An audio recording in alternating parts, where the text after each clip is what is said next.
আসসালামু আলাইকুম everyone, welcome back to my channel ইভামন কিচেন। আজকে যে রেসিপিটি করব সেটি হচ্ছে মুড়িঘণ্ট, আর এটি করব রুই মাছ দিয়ে। তো চলুন রেসিপিটা কিভাবে করছি দেখে নিই।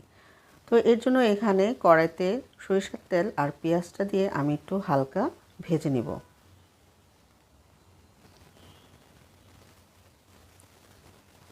পেঁয়াজটা হালকা ভেজে নেওয়ার পর এখন এখানে অ্যাড করছি আদা রসুনের পেস্ট।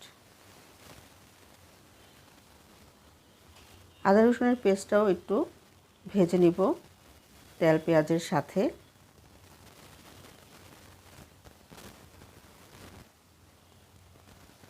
যে এরকম পর্যায়ে এসে এখানে এখন অ্যাড করছি গরম পানি।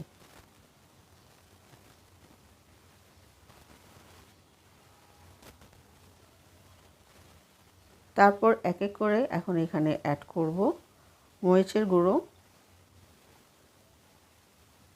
জিরার গুঁড়ো,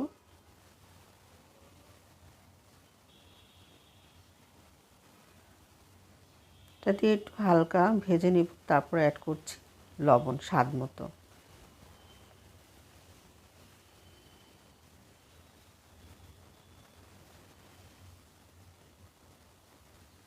এই পর্যায়ে এসে অ্যাড করছি হলুদের গুঁড়ো,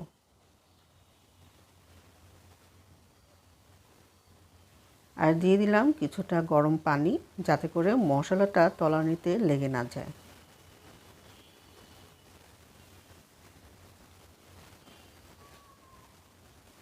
এখন এটাকে ঢেকে কষিয়ে নিব কিছুক্ষণের জন্য।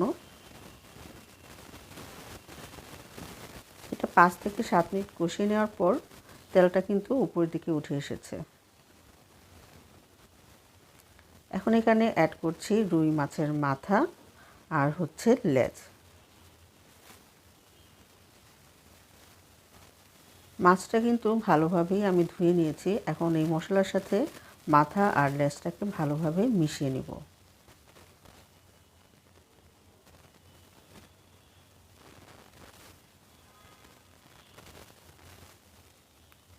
আর দিয়ে দিচ্ছি কিছুটা পানি।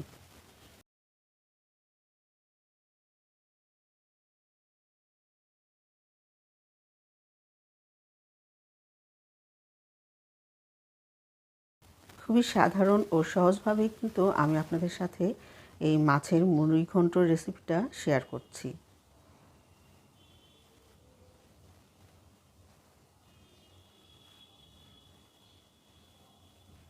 আরও কিছুটা পানি দিয়ে এখন এই মাথা আর লেজটাকে ভালোভাবে কষিয়ে নিব।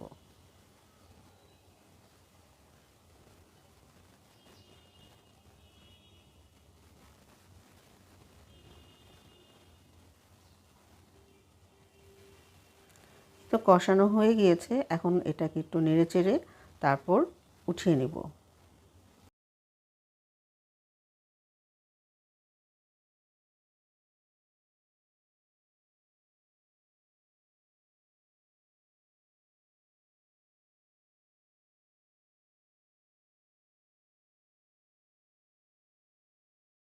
এখন এখানে এক এক করে অ্যাড করব মুগ ডাল।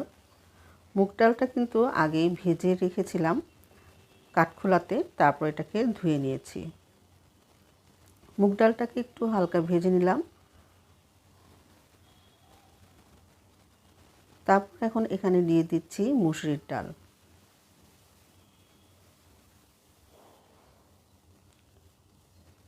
মুসুরির ডাল আর মুগ ডালটাকে ভালোভাবে নেড়েচেড়ে ভেজে নিব।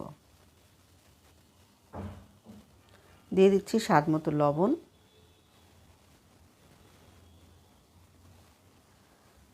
আর আমি এই মুড়িঘণ্ট রান্না করতে গিয়ে কিন্তু কোনো ধরনের গরম মশলা ব্যবহার করিনি।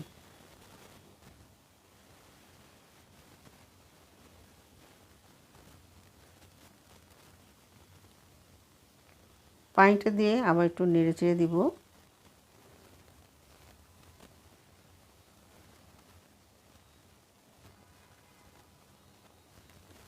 এখন এখানে প্রায় আধা কাপ পানি দিয়ে ঢেকে দিলাম। ফিরে এলাম ভালোভাবে ডালটা যখন কষানো হয়ে গিয়েছে। এখন এটাকে নেড়েচেড়ে নিব।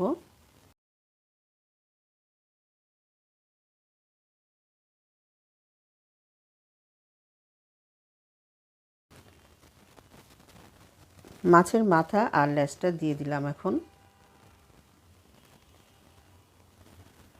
এটা এখন ডালের সাথে ভালোভাবে মিশিয়ে নিব।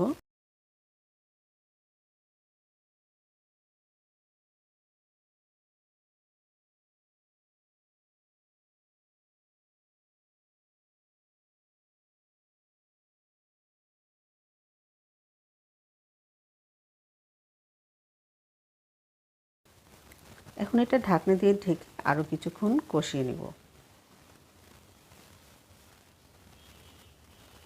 ফিরে এলাম প্রায় 6 থেকে 7 মিনিট পর।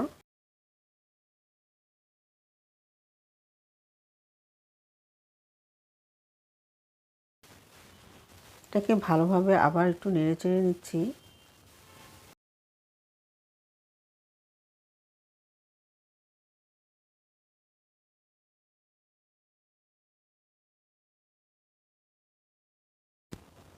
এখন আবার এখানে পানি অ্যাড করছি, আর পানিটা কিন্তু আমি এখানে গরমই ব্যবহার করেছি।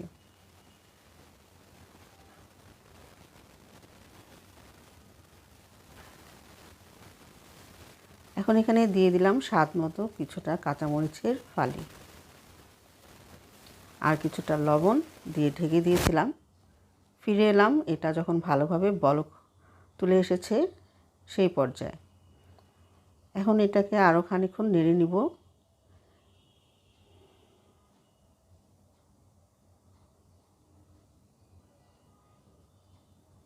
এখানে আর কিন্তু পানি ব্যবহার করব না। এখন এখানে দিয়ে দিব একটা টমেটোর ফালি। টমেটোগুলোকে এভাবে টুকরো করে নিয়েছি। টমেটোটা দিয়ে আবার এটাকে খানিকক্ষণ নেড়েচেড়ে নিব।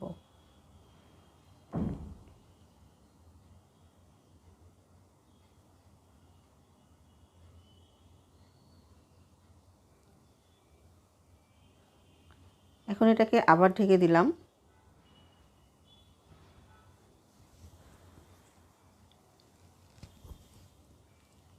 প্রায় 2 মিনিট পর এটা ঢাকনাটা খুলে এখানে অ্যাড করে দিলাম ছাক বাটা।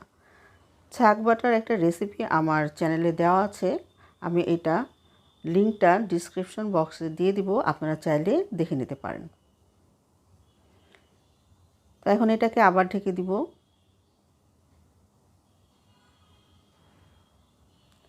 ফিরে এলাম প্রায় 3 মিনিট পর। এটাকে নেড়ে চেড়ে নিচ্ছি।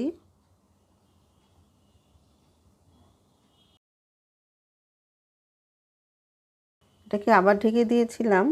তারপর এখন এখানে আরও কিছুটা কাঁচামরিচ অ্যাড করছি। আজকের এই রেসিপিটি যদি ভালো লেগে থাকে তাহলে অবশ্যই আমার এই রেসিপিটিকে লাইক করুন, কমেন্টস করুন এবং শেয়ার করুন। আর যারা এখনও চ্যানেলটি সাবস্ক্রাইব করেনি তারা অবশ্যই আমার চ্যানেলটিকে সাবস্ক্রাইব করে পাশে থাকবেন ইনশাল্লাহ, সেই আশাটাই রাখি। আর যারা চ্যানেলটিকে সাবস্ক্রাইব করে পাশে আছেন তাদেরকে জানাচ্ছি অসংখ্য ধন্যবাদ।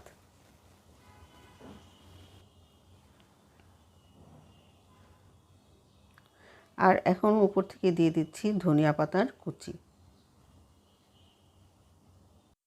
আজ এখানেই বিদায় নেব। আপনারা সবাই ভালো থাকুন, সুস্থ থাকুন এবং নিরাপদেই থাকুন।